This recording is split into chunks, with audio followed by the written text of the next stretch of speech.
It's showtime. And you caught me sucking on the end of my throat lozenge to try and ease my icky throat through what I hope to be a super impactful, extra powerful half an hour of your valuable time. Now, I'm so excited to be hosting the second of our 5 life-changing masterclasses. And I don't say that without being very humble, but the More Than Enough methodology, the More Than Enough prize that is on offer has absolutely changed the life of so many people that I have worked with over the last couple of years. So we will be sharing lots of news from them over the coming days about the ways that this program has touched their lives. But for those of you that haven't come across me before, where have you been? jokes. My name's Naomi Newland, and I am here as your host in the Good Enough Club space. We are broadcasting live onto my Facebook page, which is Naomi and the More Than Enough Method, and onto YouTube. Now, if you haven't joined in the conversation before, if you haven't used StreamYard, please give StreamYard permission so I can see your name and your gorgeous little profile icons down the side of my screen here. Marquita and Tasha are back. So excited to have you here. So very excited to have you here. I'm going to crack on today because it's always my intention to try and keep time boundaries. Sometimes it works for me, sometimes it doesn't. But we are today aiming for half an hour. Wish me luck. I've even got some notes to keep me on track and not off on tangents. Anyone that works with me on a regular basis knows once my mind is open, all the stories, all the metaphors, all the tangents come out. And I was like, today, strict with that time, Naomi. Let's be respectful. People have got half an hour lunch break. Let's go. So, Cecily, hi, love. Yeah, if only I could stick to half an hour, Tash, though. If only that were possible, right? It is possible, right? I'm going to convince my subconscious mind that I am an amazing timekeeper. I am an amazing intention keeper. I can stick to half an hour. Hashtag already done. Let's go, peeps. Let's go. So, let's have a little refresh. Yesterday, we started exploring why our brains are so plastic, and I'm going to come on and give a recap to anybody who wasn't available yesterday, who hasn't had the time to catch up on Masterclass 1 yet. We were looking at the neuroplasticity of our minds, why it is that we are so suggestible, and how we can use that suggestibility to our advantage. I set a little bit of homework to ask you. We looked at the negativity bias of the brain as well, and I set a little bit of homework for you to report back to me an audit of your negative thinking. That's going to be really important for today and tomorrow's masterclass. So if you haven't yet done that 24-hour of every negative thought that comes up into your mind, I'd like you to write them down in your journal, take a note of them in your phone, walk around with a notepad, and keep a 24-hour log of your negative thinking, because that's how we're going to begin to flip it as the week goes through. Okay, so a little reminder on that one. So, I'm Naomi Newland. As I've said, people new to our world. I've got tons of people watching on replay. Midday is a new time for me to be broadcasting. We've got people tuning in from New Zealand on replay, from Australia. I've had emails. We're finally going global. Yeah, it's my mission. I'm off on a tangent already. Excuse me, but it is my mission to activate the enoughness in every single person across the globe, with More Than Enough being the number one, the most iconic self-esteem brand going. So the fact that we are now reaching out of the UK is just setting my heart on fire. My heart on fire. So, my loves, a little bit about myself, in case you are just coming in at this point and you're like, what the heck is going on here? Then my name's Naomi Newland. I am a hypnotherapist, solution-focused psychotherapist, and an emotional freedom technique practitioner. I'm the creator of the More Than Enough movement, which helps, I almost said women, but actually we're opening it up. We want to invite in all kinds of folk to flip the script on their negative narrative so that they can boldly believe that anything that they set their mind to is possible for them. And I've seen that during our 10-week program time and time again, with many of our graduates going off and retraining, starting new jobs, starting new careers, really improving the state of their relationships, really becoming better parents, all because they're doing this inner work themselves. And then the ripple impact of that is just ginormous across all areas of their lives.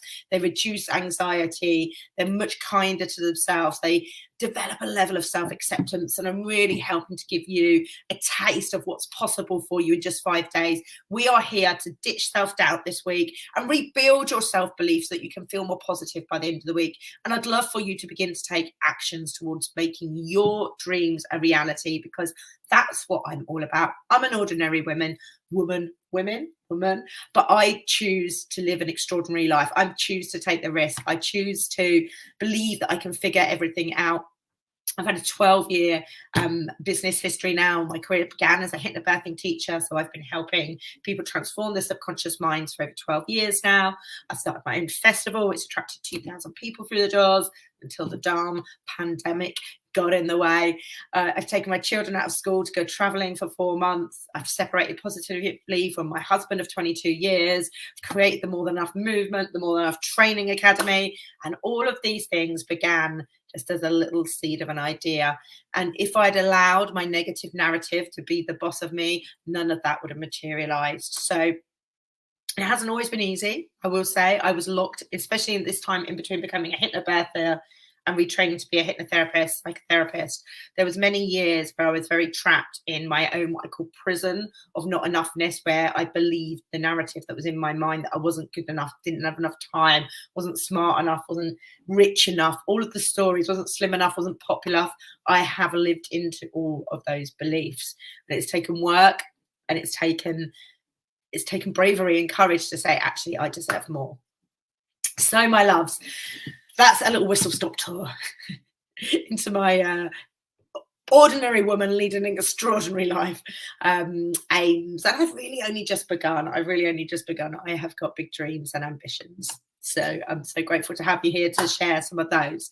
Now, something that I love to do, this is, I think, the 5th time I've done a whole week of masterclasses, all back to back, and created an extraordinary self-development experience for people, all for free, of course. Come and join it. I'm here to deliver high impact. I want to make a difference in your world. Some of you may choose by the end of the week, either one of you is going to win a prize. Others might choose to invest and take the next step. But regardless of what decision you make, what's best for you, I'm here to give you the very best of my energy and support this week. So do lean in, come into the Good Enough Club and share what's going on for you. I'm really happy to tailor make some advice as we go through the week. And one of you on Friday will be awarded the grand prize of a fully expenses paid, More Than Enough 10-week experience. The More Than Enough method has grown into an experience. It's far more coaching and therapy combined. It's a real experience from beginning to end. It's full of masterclasses. Really look at transforming the subconscious mind using hypnotherapy. We look at clearing your energy and emotional stored beliefs and memories and triggers using EFT. We use coaching circles, there's workbooks, expert live sessions, and the people that are attracted into the More Than Enough community, I know I am biased, but are simply the best. The sisterhood that is created around doing this work together in a really safe, contained, held space creates forms and bonds in friendships, hopefully around the world, that people can truly come to rely on each other. Thanks, Tasha. Tasha's one of our previous winners. Yesterday, we played a little testimonial from her that went out on email. So thank you for that, Tasha.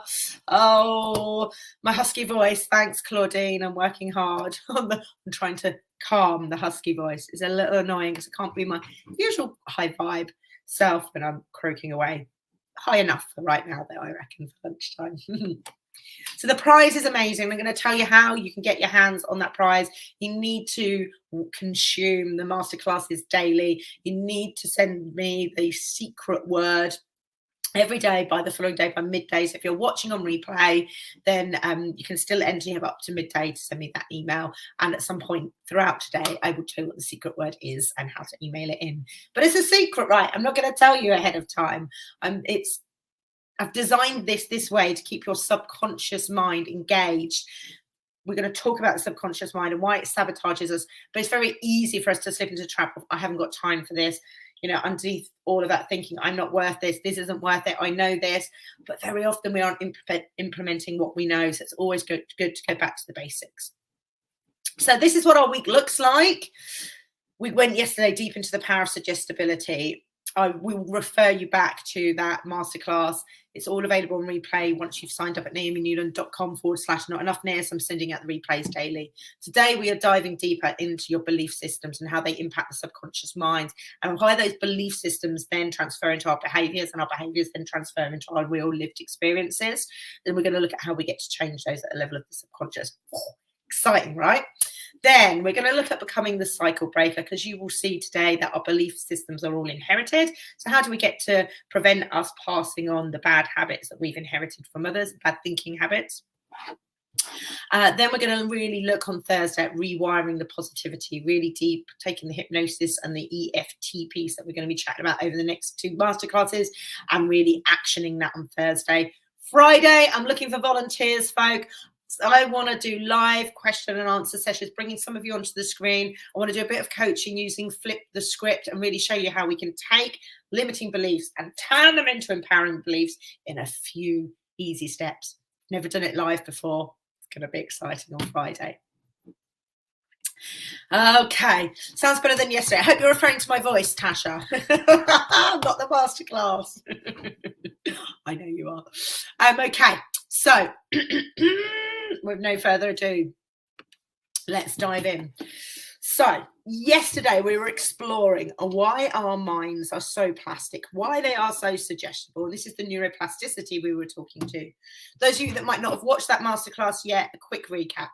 So again, it's a very popular belief that were held up until maybe a few decades ago. There was a belief that our brains became fixed at some point in their growth journey. But what we now know is that they wire and fire throughout our lifetimes. And at the stage of birth, they're only 40% formed. And that is for a really, and I say formed in terms of the wiring and firing. The cells are all there, but they're not connected up. But it's really important that we remain this malleability, this plasticity, because our brains need to respond to whatever environment we find ourselves in. So if they are very fixed in their thinking, very fixed in their wiring, then we aren't able to evolve and change. And this is why we have thrived as the human race, because our brains are so plastic. But once we know this, we are then can be aware that we're incredibly suggestible to outside influences. The way that we're parented, the way that we're educated, and what happens to us throughout our lives has a massive impact upon our brain. We looked at the negativity bias and why our brains, the primal function of the brain, is predisposed to keep us safe and to keep us away from danger. And so we're constantly in vigilant state, risk assessing. Modern life has accelerated at a speed far greater than the brain. So our brain still operates very primarily. So now, whether we're being suggested, either negative or positive, suggestions around us is going to have a massive impact on our belief systems. And this is what we're diving deeper in today. So we're going to explore those belief systems and look at the impact and how those behaviors then therefore influence our reality and our future lived experiences. Now, something I ran out of time to talk about yesterday, I'm going to try and weave it into today, is that we have another bias. We have the negativity bias, and we also have an authority bias that all our brains function from. And when we start combining up all these biases that we have in the mind, you can really get a deep understanding of why your negative thinking, your overwhelm, your anxiety, any of these conditions that are keeping you stuck, safe or small at the moment, they're really not your fault. It's the primal functioning of the brain. But it doesn't have to be this way. Just because it's the way the brain has been predisposed to focus upon, we get to change it, because modern science has advanced so rapidly. We're now able to tap into the research and the evidence that we know how to make change at the level of the subconscious, and that's what today is all about. So, how do beliefs impact our behaviors then? Oh, don't have I missed a slide? No, I'm still on this slide. I'm still on here. I was recapping. So what are our beliefs, and where do they come from? So our beliefs are thoughts that we repeat that we believe to be the truth. And this is in our conscious mind. Many beliefs are hidden in the murky depths of our subconscious, but we're going to come on to the moment.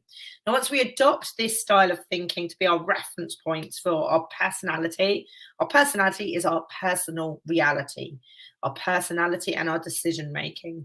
There's a massive debate about the whole nature and nurture argument, that do we inherit our personality or is it formed?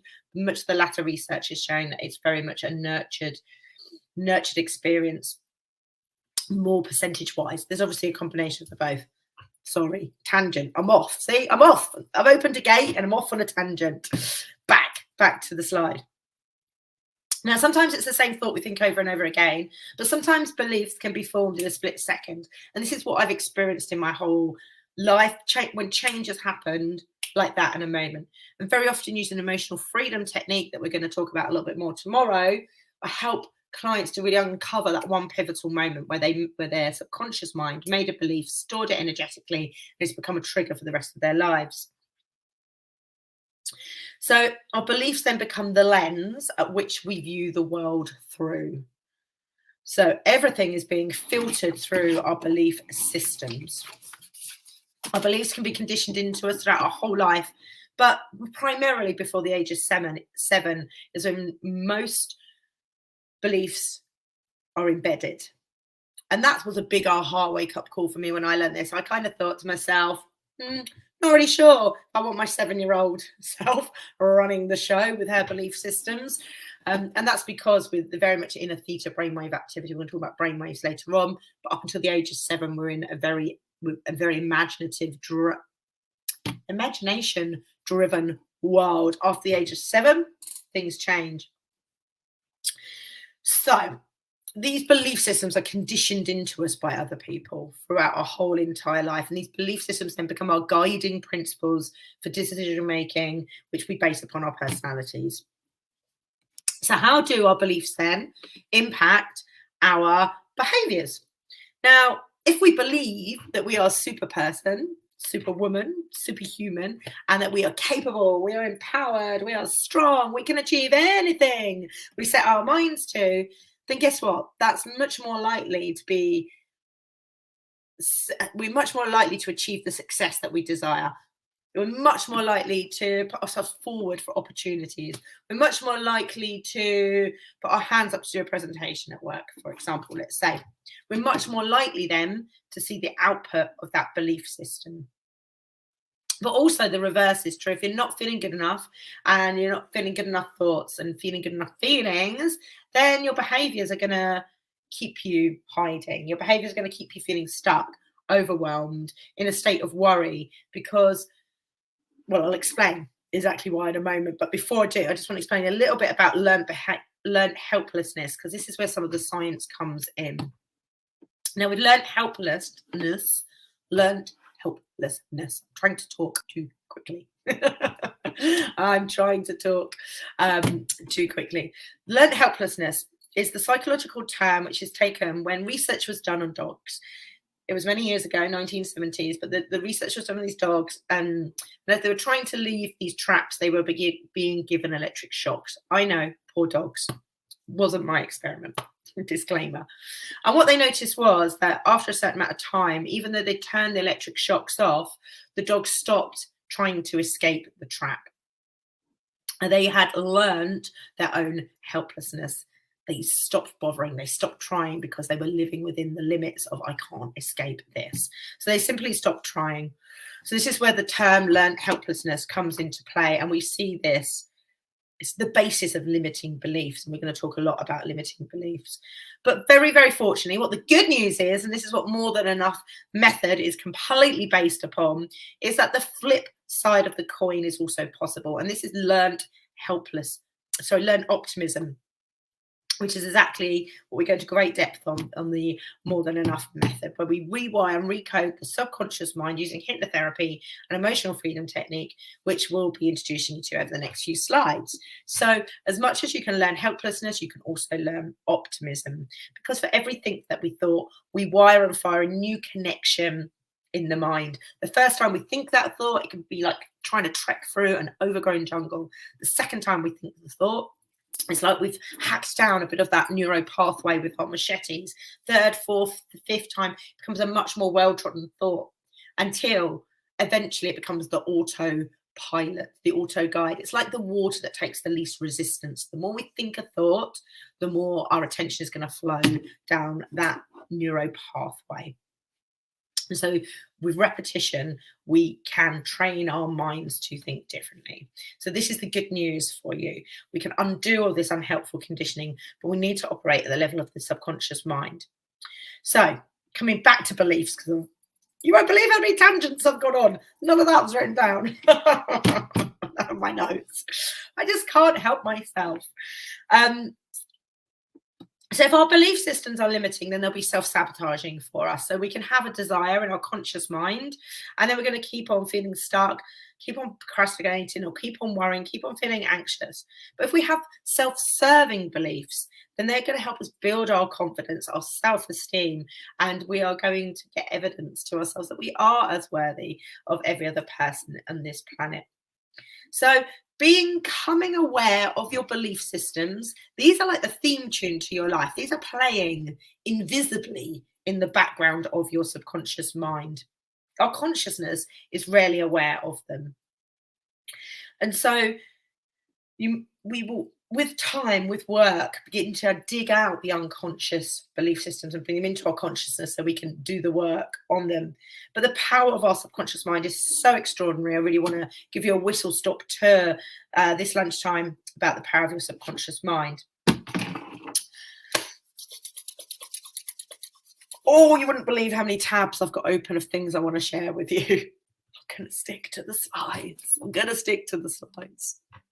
So placebo is a really powerful, well-known example of the power of suggestibility. So I'm sure you're all really aware that when they introduce a new drug, it has to be trialed, it has to be tested and researched to prove its effectivity, its efficacy. And they test it against, they take the real drug and then they test it against a saline syrup that's an injectable, for example, or a sugar tablet. And the participants of the experiment don't have any idea which is the real drug or not. They'll go away, they'll come back and then report the benefits that they found in their life. And do you know how many medicines do not pass this test? Because the placebo drugs, the fake drugs, outperform the actual real drugs. It's extraordinary. What we also know is, and this is where the authority bias comes in as well, that if the person prescribing the drugs is wearing a white coat or has a very professional sounding name, or even if they just have a stethoscope around the neck, then that placebo works even more powerfully. It's amazing, isn't it? They go really deep into the research. They even just with the name of the drug, there's real logic and why the brands choose the names of the drugs, because they're deemed to be more powerful. Or even the color of the pill, for example, really had an impact on how effective it was. So all of these obviously are nothing that's stored in the drug. It is the power of suggestion that people are receiving that drug and the benefits. The body somehow makes its own biochemical response to that suggestion. It's the law of psychophysiological response. That's something that I was going to talk about yesterday after the cottage script, but we got sidetracked with time running away from me again. So placebo is a really powerful demonstration of the power of suggestion. Hi, Kimberly. Good evening. Where are you signing in from, my love? And Marquita is back again. It's so great to have so many friendly faces on this afternoon. So what do we think about placebo, peeps? Tell me whether you are as fascinated by the power of suggestibility as I am. I talk about all of these topics in a very deep nature with lots of evidence during the More Than Enough method. I love an example to bring to life the scientific approach that we take with the More Than Enough method. So we've established the power of suggestibility. We're understanding that we've been conditioned with other people's belief systems throughout our lives. But what happens to these beliefs once we have them in our minds? Now, this is a really important kind of aha moment that I wish to share with you. So, whatever you're doing right now, really focus on this piece if you haven't heard me talk about the subconscious mind before, because once I learned this, it changed my whole approach to my personal development, my personal growth, and my life, and the way that I plan for that to make change in my life now. So, the conscious mind, right? The conscious mind is our awareness. That's you sitting here thinking, being aware of exactly what's going on in your surroundings. This is where you're able to make decisions, use your language, be logical, analytical, be able to plan. But it's also where willpower is stored. So if you're wanting to make a change, if you're wanting to make a change in your life, then the conscious mind is where most people try and make that change from. Now, there's tons and tons of different research, but this is kind of the average. It is believed that the conscious mind represents only 4% of our mind power. What we're up against is 96% of the subconscious. Some research actually shows this is all the way down to 0.04% of the conscious mind versus 96.6666, whatever. That's ain't that great, with the subconscious. So we're really up against it when we try and make live change to our lives just using the conscious mind. It's battling against the subconscious mind. And this is where all of our emotions, our values, our beliefs, important, are stored, fear, imaginations, habits, etc., etc. So we can make up our mind to do something, but if we've got a limiting beliefs, let's be a bit more specific, Naomi. We can make up our minds that, let's say we want to go to the gym. We're going to go to the gym 4 days a week because we just want to feel healthier and stronger.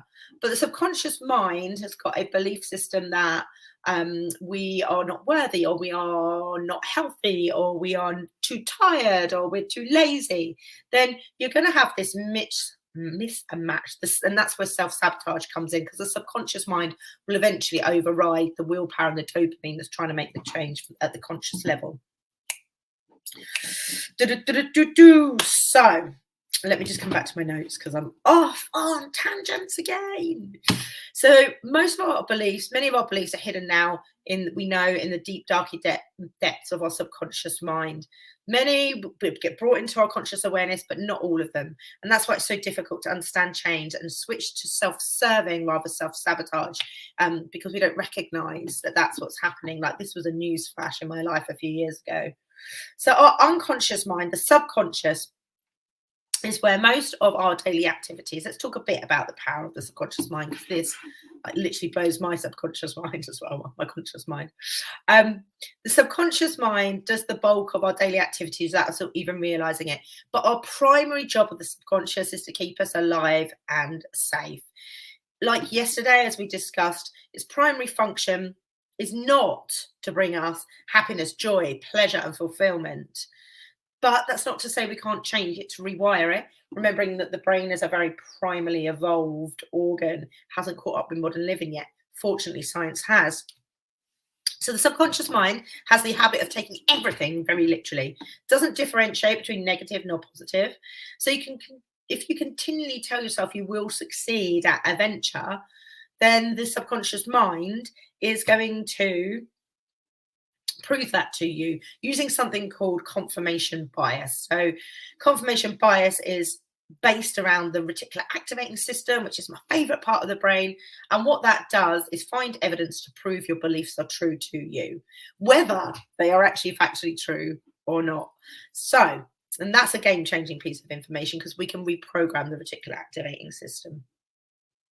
So if you tell yourself that you will succeed, your reticular activating system, hashtag confirmation bias, will find the evidence to show you that you are succeeding.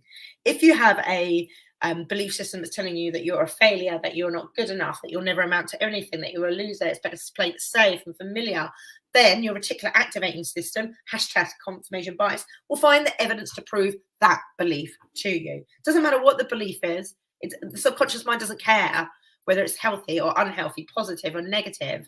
It will find the evidence. It will just do what it tells you to do. It's not a thinking part of the brain.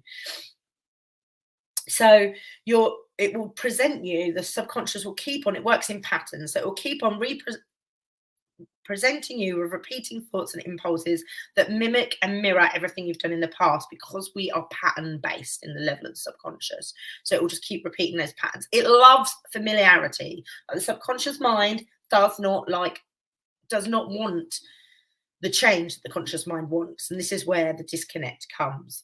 So it doesn't think or reason independently. It simply obeys and what it receives from the consciousness. It doesn't think, it uses biochemistry to produce the results that you ask for.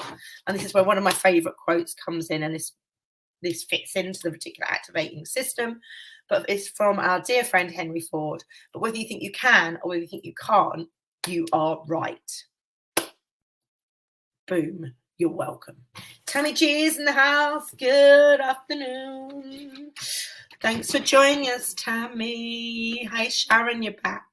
So, how powerful is the subconscious mind? It's running 96% of our lives. It's doing it all automated on patterns, but it's very protected because it doesn't want us tampering with all these very important patterns that, and ultimately help us to breathe, digest, reproduce, replenish ourselves, for example. So we'll come on to how we actually get to access subconscious mind in a moment.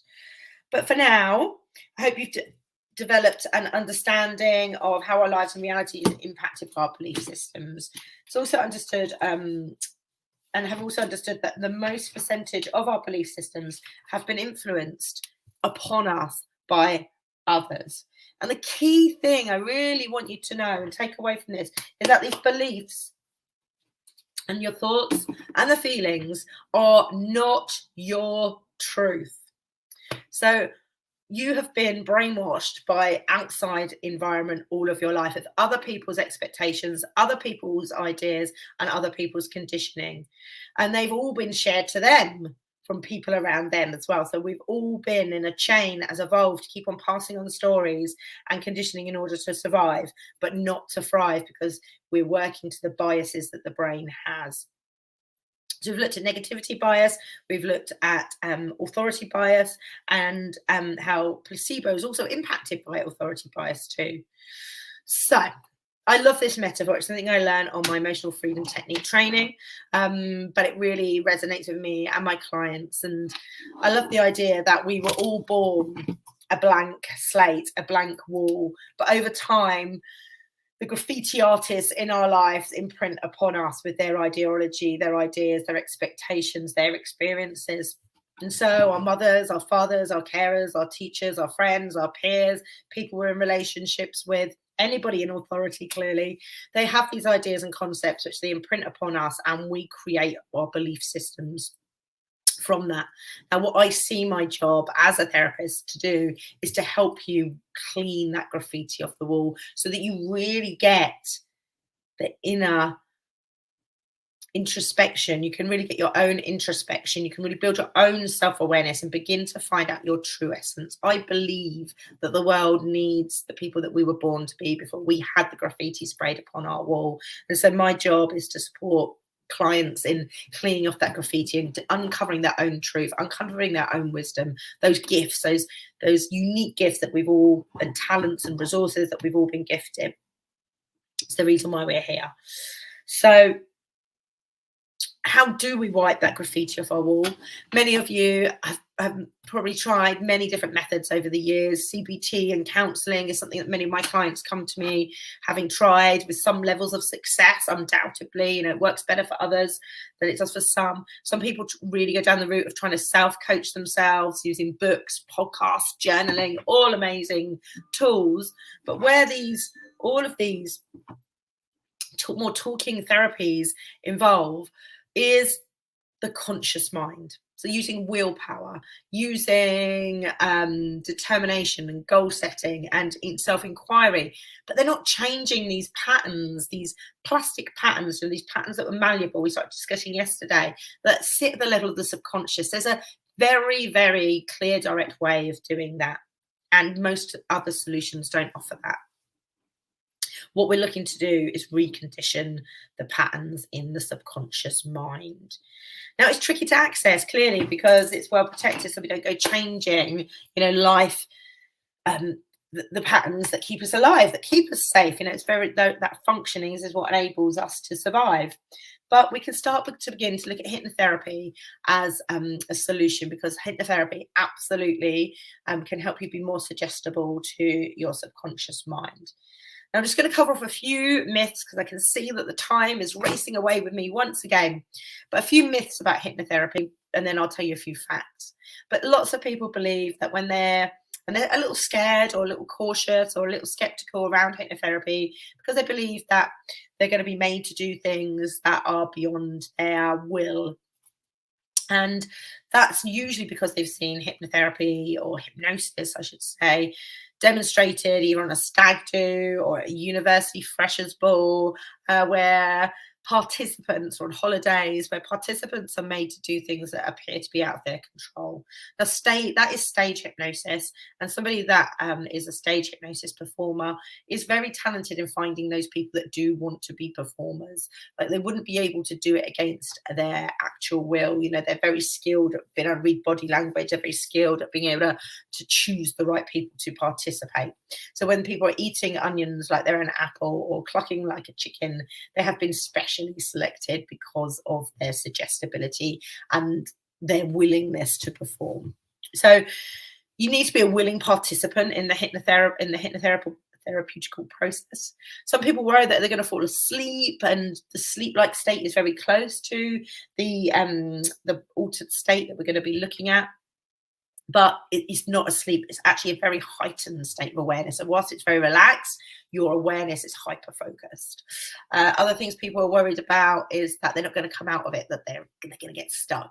But actually, hypnosis is a naturally performing state that we all go into all of the time. So, you know, when you do a car journey or you do a commute and it's the same and it's familiar, so the subconscious just takes over, consciousness the prefrontal cortex disconnects because we're in such a calm, relaxed vibe. You get to your destination, you're like, oh, I don't even remember that journey. How did I get here? I can't have been concentrating. But you were concentrating so hard and everything was so familiar that actually you've slipped into a hypnotic brainwave activity. So your attention's focused, and we've forgotten everything in the peripheral attention because we've drawn in the attention gates. I digress. I always do, don't I? So more myths about hypnotherapy. Tell me your myths. Tell me. These are common ones that I've heard. Tell me in the comments what other things you've ever been curious about or wondered about or been a little bit worried about hypnotherapy. Some people see it as brainwashing, but the way that I look at it is, as I've kind of touched upon already, is that we've been conditioned and brainwashed all of our lives. Why not take control of what we're actually putting in our brains? You know, because you get to choose with hypnotherapy. You are in control. You get to choose the brainwashing. And let me know any other myths, any other ideas that you have about hypnotherapy that you might find a little daunting. We're now going to dive into a little bit more about hypnotherapy and the brainwave activities, because all that hypnotherapy is this brainwave activity that we are all traveling through each and every day, multiple times. And hypnosis just allows us to access these deeper levels of awareness, and we are much more suggestible in certain states. So we can tap into that suggestibility with positive brainwashing to help you achieve your goals, to help you feel more than enough, to help you build your confidence, to help you lessen your anxiety, to help you be more empowered to have difficult conversations, to help you be more confident to put your hand up for opportunities, to help you to nurture more loving relationships, for example. So hypnosis is a deliberate state. It's a deliberate use of the imagination. We access REM, so that's rapid eye movement. Now, rapid eye movement is really, really important in that is how we lay patterns and templates down in the subconscious mind. The final 3 months of any baby in utero is when they lay down these patterns, and they spend a lot of time with their eyes closed in REM in that final 3 months of the baby's 9 months of gestation. The subconscious mind works really quickly. It's far more powerful. It processes 11 million pieces of data per second. I had to write that one down. Whereas the conscious mind only processes 40 pieces of information per second. So hypnosis taps into this superpower. It's a vast powerhouse in the subconscious, but we're just not aware of it. We get to paint pictures in great detail and focus using hypnosis, which enables us to alter the templates in the subconscious, those patterns. So let's have a quick look at these brainwave activities. The beta state is our waking consciousness. This is our reasoning brainwaves, which are associated with normal consciousness. So that'd be us right now, because you're pretty focused. You've got a heightened state of awareness. You've got a lot of logic going on and critical reasoning. So this is the state that we will work in. We'll have conversations and then we interact. And that's for most of us right now, unless you're slipping into hypnosis already. So beta is this brainwave that we're in right now. It's very important for executive functioning throughout our lives and our days, but it can also translate into, if we're spending too much time here, into stress, anxiety, and restlessness. And the voice of beta can be described as the voice in our head or our constant stream of thoughts. That's when we're in beta. So alpha is the deep relaxation wave, where we are in deep relaxation and our eyes would usually be closed. When you slip into a lovely daydream or during a light meditation, it's optimal time to program the mind for success, and it heightens imagination, visualization, memory, learning, and concentration. It's the gateway to your subconscious mind, which lays at the base of your conscious awareness. The voice of your alpha is your intuition, which becomes clearer and more profound. And so this is the optimal state for hypnotherapy. It's this crossover point between alpha and theta, is where the subconscious mind is most open to suggestion. So in theta, the brain waves are present during deep sleep, deep meditation. So this is deep relaxation and light sleep, including, this is where we get our REM in theta. It's the realm of the subconscious and only experienced momentarily, as we usually drift off between alpha and deep sleep. The mind's most deep-seated programs are at theta, and it's where we experience vivid visualizations, great inspirations, profound creativity, and exceptional insights. It's at the alpha-theta border where the optimal stage for hypnosis is, and the reprogramming of your mind begins. And that's what the difference is between hypnosis and meditation as well. It's the reprogramming of the mind. Meditation will take you into a more conscious level of relaxation. Hypnosis takes you into a subconscious level of reprogramming the mind. I very often get asked that question. It's the mental state in which you consciously recreate your reality. At this frequency, you are conscious of all your surroundings. However, your body is in deep relaxation. This is a description of what hypnosis is. It isn't sleep. It isn't a magic trick. It's simply an altered brain wave state. Delta is a super deep wave, sleep wave, dreamless sleep. It's the realm of the unconsciousness as well, but we're not so suggestible. This is where we do all our processing, deep healing and regeneration. So when we don't get enough deep sleep, that is degenerative to our healing processes.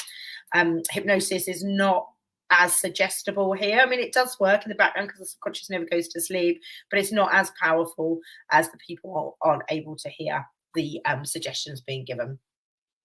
This is the time when the subconscious is reorganizing itself, like it's almost like it's doing its filing in its filing cabinet for the day.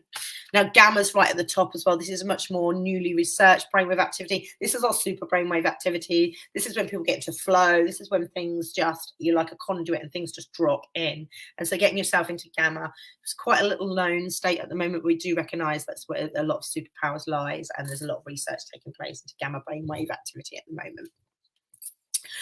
Whoo! A little bit more than half an hour, Naomi, a little bit more than half an hour. But I hope that you have found it all super interesting. So to summarize, hypnosis and hypnotherapy is how we make changes, and we take that power of suggestibility, but you are in control. And that's why I love hypnotherapy. That's why I loved hypnobirthing, teaching that for 12 years. It's why hypnotherapy forms a massive part of the More Than Enough method. And it's why I am able to make such lasting, impactful changes to my life so positively and with lasting ease and grace. And I have so many clients that have also experienced the same. I'm going to go back to this slide here, because this is where I want to give you your secret word. The secret word for today is alpha theta. Alpha theta is today's secret word. So, in order to enter the contest to win the 10 weeks of More Than Enoughness, I mean, are you excited about the More Than Enough method yet? I haven't even scratched the surface about what is capable, what is possible for you, what is probable for you when we start diving into the power of the subconscious mind. But are you excited? Do let me know. Today's aha moments, I would love for you to share over in the Good Enough Club on Facebook. I'd love to know how this is all landing, and I'd love to know what you've learned about yourself so far. So email me that secret word to Naomi@NaomiNewland.com to be entered into the contest.